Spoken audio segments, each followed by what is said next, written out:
और Alexa bliss का होने वाला है बहुत जल्दी रीयूनियन, ऐसा कहना है हमारे डेव मेल्जर का। तो उन्होंने भाई यहाँ पर कहा कि बहुत जल्द डब्ल्यूडब्ल्यूई हमें इन दोनों का रीयूनियन करते हुए दिखाई देगी, क्योंकि भाई जो अलेक्सा ब्लिस है वो यहाँ पर भाई ड्राफ्ट में कहीं भी नहीं थी और ब्रे वाइट भी नहीं थे। अब भाई ब्रे वाइट की सिचुएशन तो भाई काफ़ी अजीब है, कुछ पता नहीं है, लेकिन भाई अलेक्सा ब्लिस रिटर्न के लिए तैयार हैं, लेकिन उसके बावजूद भी भाई यहाँ पर उनको फीचर नहीं किया गया। तो भाई उनको ऐसा लगता है कि भाई डब्ल्यूडब्ल्यूई ने उनको इसलिए ड्राफ्ट पर फीचर नहीं किया क्योंकि भाई उनको यहाँ पर रीयूनाइट किया जाएगा ब्रे वाइट के साथ। तो अब भाई ये चीज़ कब होती है, वैसे मैंने आपको कल की वीडियो में बताया था कि भाई अलेक्सा ब्लिस बैकलैश के बाद आ सकती है, तो हो सकता है कि भाई यहाँ पर ब्रे वाइट भी साथ आए। अगली स्टोरी की तरफ बढ़ते हैं और भाई ये आप ट्वीट देख सकते हैं जहाँ पर भाई बताया जा रहा है कि जो रिंग अनाउंसर्स हैं वो भी यहाँ पर चेंज हो चुके हैं। समंथा इरविन जो है वो अब रॉ पे आएंगी और माइक रोम जो है भाई वो अब यहाँ पर स्मैकडाउन पे आएंगे। और ये चीज़ क्योंकि हमें पता है कि भाई जो समंथा इरविन है वो रियल लाइफ में रिकोशे की यहाँ पर जो है वो गर्लफ्रेंड है, तो भाई इस वजह से उनको यहाँ पर रखा क्योंकि भाई आजकल यहाँ पे जो डब्ल्यूडब्ल्यूई है भाई उसमें जितने भी कपल्स होते हैं उनको भाई सेम शो में डब्ल्यूडब्ल्यूई जो रखती है ताकि भाई ट्रैवलिंग वगैरह में हर चीज़ के अंदर जो है सबको यहाँ पर ईजी जो है वो रहे सारा सीन। तो इसलिए भाई इन्होंने यहाँ पर रिकोशे के साथ साथ समंथा इरविन को भी मंडे नाइट रॉ पर अब जो है वह ले आएंगी और जिस तरह से वो इंपीरियम को भाई इंट्रोड्यूस करती है वो चीज़ हमें अभी भी देखने को मिलेगी। नेक्स्ट ऑल्सो मिक फॉली की ये ट्वीट देखें जो है कि उन्होंने डोमिनिक मिस्टीरियो की लगाई with the undisputed WWE universal championship, और इसके ऊपर भाई ज़ीरो न्यूज़ का काफ़ी अच्छा रिस्पॉन्स आया। उन्होंने कहा Dominic got more heat than Roman ex that's do it. कि भाई इस वक्त जो हमारे डोमिनिक है भाई उनको कितनी यहाँ पर भाई बू मिल रही है, भाई उनकी आवाज़ ही नहीं आती। तो भाई यहाँ पर उन्होंने कहा कि भाई ये चीज़ हमें करनी चाहिए, वैसे भाई पॉसिबल नहीं है अब तो, क्योंकि भाई रोमन हमें बताया कि भाई स्मैकडाउन के रोस्टर पे है और Dominik Mysterio Monday night raw पर है। लेकिन भाई ये एक छोटी सी चीज़ थी जो भाई काफ़ी मुझे अच्छी लगी, तो इसलिए भाई मुझे लगा ये आप लोगों के साथ भी ज़रूर शेयर करनी चाहिए। अगली स्टोरी की तरफ बढ़ते हैं और बात करते हैं हमारे undisputed WWE universal champion Roman Reigns के बारे में। तो भाई रोमन रेंज का ये जो रेन है भाई मुझे नहीं पता भाई ये कब ख़त्म होने वाला है, कितना लंबा इसको डब्ल्यूडब्ल्यूई प्लान कर रही है। तो भाई according to report from wrestling blog यहाँ बताया जा रहा है कि भाई रोमन रेंज स्टिल फेवरेट है यहाँ पर कि वो समर स्लैम में भी अपनी चैंपियनशिप को रिटेन करने वाले हैं। अब भाई अभी तक उनका कोई अपोनेंट भी नहीं पता समर स्लैम में, लेकिन भाई समर स्लैम बड़ा हमारे पास होता है एक प्रीमियम लाइव इवेंट, और भाई कोई बड़ा अपोनेंट ही होगा तो भाई उसको भी यहाँ पर रोमन रेंज जो है वो हरा देंगे। और उसके अलावा भाई यहाँ पर अगर हम उनके जो सऊदी अरेबिया वाला इवेंट है वहाँ की बात करें तो भाई पहले यहाँ पर रिपोर्ट आ रही थी कि भाई शिंस्के नाकामुरा उनके यहाँ पर अपोनेंट हो सकते हैं, लेकिन भाई अब हमें बताया कि भाई नाकामुरा तो मंडे नाइट रॉ पर जा चुके हैं। तो अब भाई जो रोमन रेंज का सऊदी अरेबिया का अपोनेंट है भाई वो यहाँ पर अभी कुछ कंफर्म नहीं है, कोई भी हो सकता है। वैसे आपको क्या लगता है कि भाई कौन यहाँ पर रोमन रेंज का नेक्स्ट अपोनेंट होगा? क्या भाई कोई न्यू कमर होगा? कैमरन ग्राइम्स स्मैकडाउन में भी अभी आए हैं, क्या वो होंगे? तो भाई कौन आपको लगता है कि भाई रोमन रेंज के आगे स्टेप अप करेगा? आप इसके बारे में मुझे बता सकते हैं। जजमेंट डे के बारे में बात करते हुए जजमेंट डे हमने देखा कि भाई मंडे नाइट रॉ पर जो है उनको ड्राफ्ट कर दिया गया। तो अब भाई हम पिछले कुछ हफ्तों से रिपोर्ट सुन रहे थे कि भाई यहाँ पर ब्लड लाइन और जजमेंट डे की भाई कोई स्टोरी लाइन डब्ल्यूडब्ल्यूई चलाना चाहती है, और सबको ऐसा लग रहा था कि भाई स्मैकडाउन में शायद जजमेंट डे भी आएगी।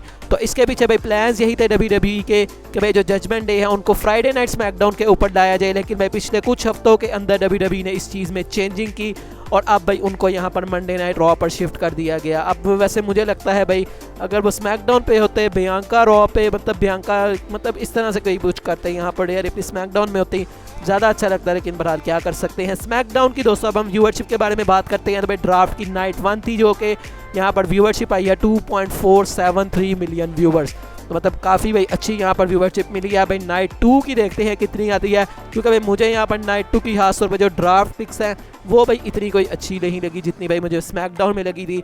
तो देखते हैं बहरहाल भाई जो रॉ है उसका क्या सीन बनता है।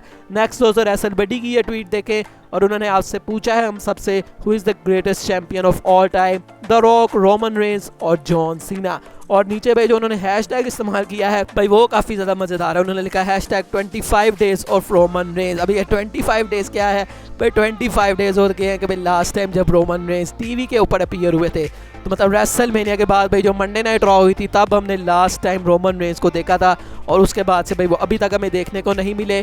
पॉल हेमन ने तो कहा है भाई जो बैकलैश के बाद स्मैकडाउन आने वाला है वहाँ पर रोमन आएंगे। तो अब देखते हैं बहरहाल क्या भाई को जो रोमन ने मतलब जो पॉल ने कहा है भाई वो चीज़ यहाँ सच होती है। यहाँ पे भाई फिर से हमें एक भाई सिफ्टर खाने की जो है वो ये काम है सारा। नाइट ऑफ चैंपियंस के बारे में बात करते हैं। तो भाई according to reports Saudi Arabia May 27 at Night of Champions there is expectation of a superstar returning. अब भाई यहाँ पर वो सुपरस्टार कौन है वो यहाँ पर भाई अभी नहीं पता, लेकिन क्योंकि भाई सऊदी अरेबिया का इवेंट है तो भाई कोई छोटा मोटा रिटर्न नहीं होगा, काफ़ी बड़ा यहाँ पर रिटर्न होगा। अब भाई रिटर्न की अगर हम बात करें तो भाई इस टाइम 2 सुपरस्टार मेजर हैं भाई जो कि इस टाइम ऑफ पे हैं।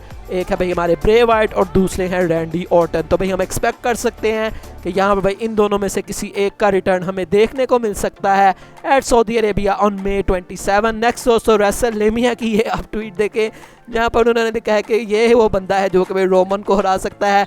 यहाँ पर भाई कपड़े वगैरह ब्रॉक लेसनर के हैं, बॉडी जो है भाई वो द रॉक की है, उसके अलावा भाई शक्ल यहाँ जॉन सीना की है और साथ में भाई हल्क होगन की मूछे और साथ में एनक वगैरह लगाई गई है। तो भाई ये काफ़ी फ़नी है कि भाई इस तरह का अगर कोई बंदा यहाँ पर भाई दुनिया में एग्जिस्ट करता है तो वही भाई अब रोमन रेंज को हरा सकता है भाई, और तो किसी के बस की बात नहीं है। तो भाई ये काफ़ी फ़नी चीज़ थी, तो मुझे लगा भाई आपके साथ ज़रूर शेयर करनी चाहिए। भाई ब्लड लाइन सबसे बेहतर है भाई रेसर ओपीएस के आप ट्वीट देखें भाई जहाँ पर ये पूरे वीडियो सेगमेंट है जहाँ में भाई ये कोनोसुके ताकाशिटा से भाई यहाँ पे जो मैट मतलब जैक्सन है वो बात कर रहे हैं कि भाई जो एलीट है वो कितनी ज़्यादा यहाँ पर अच्छी है। और भाई वो यहाँ पर क्या कमेंट करते हैं, वो यहाँ लिखते हैं blood line is much better. तो भाई मतलब मुंह पे उन्होंने यहाँ पर बिस्ती करके रख दी मैट जैक्सन की, और भाई मैट जैक्सन के इसके ऊपर रिएक्शन भी काफ़ी देखने वाला था।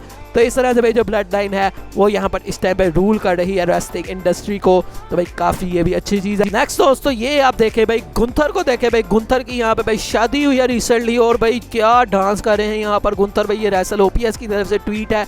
तो भाई अगर आप लोग, मैं वीडियो तो मैं चला नहीं सकता लेकिन भाई आप लोगों के पास अगर ट्विटर है तो भाई ज़रूर जाके इसको देखें भाई, जिस तरह से यहाँ पर मतलब कि भाई डांस कर रहे हैं, जिस तरह से भाई बॉडी को मूव कर रहे हैं गुंथर भाई, कहीं से लग नहीं रहा कि भाई ये कोई प्रो रेसलर है, ऐसा लग रहा है कि भाई ये कोई डांसर है भाई नेक्स्ट लेवल का ही। तो भाई देख सकते हैं आप भाई बहुत अच्छा भाई मुझे इनका डांस जो है वो लगा। तो अभी भाई वो अपनी वेडिंग यहाँ पर जो है वो एंजॉय कर रहे हैं, इसलिए भाई हमने उनको जो है वो ड्राफ्ट पर भी नहीं देखा, वरना भाई वो हमें कहीं ना कहीं भी उनको ज़रूर WWE फीचर करती। तो भाई कॉन्ग्रेचुलेशंस टू हिम। नेक्स्ट दोस्तों अब हम सैंटोस एस्कोबार के बारे में बात करते हैं।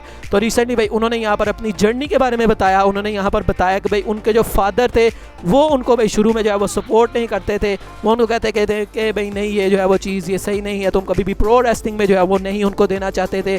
उसके बाद भाई उन्होंने कहा कि मैंने किस तरह से भाई यहाँ पर मेहनत की, मैक्सिको सिटी में पैदा हुआ और भाई मैंने कभी सोचा भी नहीं था कि मैं यहाँ और भाई Shawn Michael, triple H in जैसे बंदों के साथ मतलब कि एक ही भाई कंपनी में जो है वो काम करूँगा। मैक्सिको सिटी से भाई मैं यहाँ पर मतलब मैंने जब ट्रेनिंग शुरू की तो भाई मैंने ये चीज़ सोची भी नहीं थी, और भाई आज यहाँ पर उनकी जो ड्रीम्स हैं वो जो है वो मतलब कि रियलिटी में जो है वो चेंज हो चुकी है। और अब भाई उनको एक WWE hall of famer Rey Mysterio के साथ जो है वो काम करने का मौका मिल रहा है, टैग टीम बनाने का मौका मिल रहा है। तो उन्होंने यहाँ पर इस चीज़ को काफ़ी ज़्यादा भाई इसके ऊपर वो प्राउड फील करते हैं एज अ मैक्सिकन सुपरस्टार। तो भाई हम होप करते हैं कि भाई आज उनका जो आने वाला फ्यूचर है वो भाई काफ़ी ज़्यादा अच्छा हो। सेथ रॉलिंस क्या बनने वाले हैं दोस्तों चैम्पियन। अब भाई अकॉर्डिंग टू रिपोर्ट्स बताया जा रहा है कि भाई 2023 का जो ईयर है वो सेथ रॉलिंस के लिए काफ़ी अच्छा होने वाला है, और भाई WWE यहाँ पर उनको एक टाइटल ज़रूर देने वाला है। अब भाई टाइटल्स की बात चल रही है तो मुझे लगता है कि भाई यहाँ पर सबसे ज़्यादा चांसेस यही है कि भाई उनको वर्ल्ड हैवीवेट चैंपियनशिप दी जाए, क्योंकि भाई आज भी जब हमने कल मंडे नाइट रॉ में देखा कि भाई हेमन चैंपियनशिप के बारे में बात करें तो भाई वहाँ पर सिर्फ रॉलिंस आए, जबकि भाई कोई और सुपरस्टार भी यहाँ पर आ सकता था, वो तो पूरे ब्रांड के लिए है, लेकिन भाई वहाँ पर सिर्फ यहाँ पर रॉलिंस आए और उन्होंने भाई उनको यहाँ पर इंटरप्ट किया। और भाई फैन ने जिस तरह से उनको रिसीव किया था, क्या पता भाई यहाँ पर जो WWE है वो रिएक्शन चेक करना चाहती हो कि भाई यहाँ पर WWE वर्ल्ड हैवीवेट चैंपियनशिप का जब नाम लेंगे सेथ रॉलिंस और रोमन रेंज के खिलाफ नाम लेंगे तो भाई उसके ऊपर फैंस किस तरह से रिएक्ट करेंगे। और भाई फैन ने काफ़ी पॉजिटिव रिएक्ट किया, तो मैं भी दोस्तों सेथ रॉलिंस हमें बनते हुए दिखाई दे सकते हैं the new world heavyweight champion. आज की फाइनल स्टोरी की तरफ बढ़ते हैं जो कि जुड़ी है हमारे अमेरिकन नाइटमेयर कोडी रोड्स से। तो भाई जब से कोडी रोड्स को मंडे नाइट रॉ के ऊपर ड्राफ्ट किया गया है तो भाई सब लोग यहाँ पर यही बात कर रहे हैं कि भाई शायद यहाँ पर जो कोडी रोड्स हैं उन्होंने जो भाई अपनी ड्रीम्स हैं, जो अपनी स्टोरी है भाई उसको यहाँ पर चेंज कर लिया, और शायद भाई अब वो यहाँ पर वर्ल्ड हैवीवेट चैंपियनशिप जीतना चाहते हैं, ना कि भाई वो रोमन रेंज से अनडिस्प्यूटेड चैंपियनशिप जो है वो लेना चाहते हैं। तो भाई इसके बारे में जो कोडी रोड्स है उन्होंने क्या कहा, उन्होंने कहा कि भाई जो मेरा गोल है वो अभी भी यहाँ पर सेम है, लेकिन ये नहीं बात है कि भाई मैं बाकी चीज़ें यहाँ पर छोड़ दूंगा, भाई मैं सब चीज़ें यहाँ पर जो है वो करूँगा, हर चीज़ के अंदर भाई मैं यहाँ पर पार्टिसिपेट करूँगा, चाहे भाई यहाँ पर गेम कवर्स की बात हो। लेकिन उन्होंने कहा कि सबसे बड़ी थिंग जो कि भाई अभी तक मेरे लिए है और अभी भी वो यही है और आगे भी यही रहेगी। वो है दोस्तों कि रोमन रेंस के शोल्डर से मैं चैंपियनशिप किस तरह से हटाऊंगा। और उन्होंने कहा कि भाई ये सबसे बड़ा मैच है जो कि भाई WWE यहाँ पर मेरे लिए कर सकती है, लेकिन उन्होंने कहा कि भाई अभी यहाँ पर काफ़ी ज़्यादा भाई माउंटेन्स हैं जिनको मुझे क्लाइंब करने की ज़रूरत है to do that rematch against Roman Reigns, क्योंकि भाई अभी कोई चांस हमें नज़र नहीं आ रहा, कोई अपॉर्चुनिटी नज़र नहीं आ रही। लेकिन उन्होंने कहा कि भाई मेरा गोल यहाँ पर सेम है, I just have to see it तो एंड डू द वर्क। तो मतलब उन्होंने कहा कि भाई मुझे उसके लिए काम करने की ज़रूरत है और मेरा मेन गोल भाई यही है कि मैं रोमन को हराऊं for the undisputed WWE universal championship. तो अब भाई वो लोग जो कि भाई काफ़ी हेट यहाँ पर फैला रहे थे, कोडी के बारे में भाई काफ़ी अजीब अजीब बातें बोल रहे थे, तो अब मुझे लगता है कि भाई उनको यहाँ पर जवाब मिल गया होगा। कोडी रोड ने खुद ही ये जवाब दे दिया। बाकी आपका क्या रिएक्शन है इसके बारे में आप मुझे बता सकते हैं। वीडियो यही तक थी, अच्छी लगी हो तो लाइक कीजिएगा, चैनल को सब्सक्राइब कीजिएगा। मिलेंगे नेक्स्ट वीडियो में, तब तक के लिए अल्लाह हाफिज़।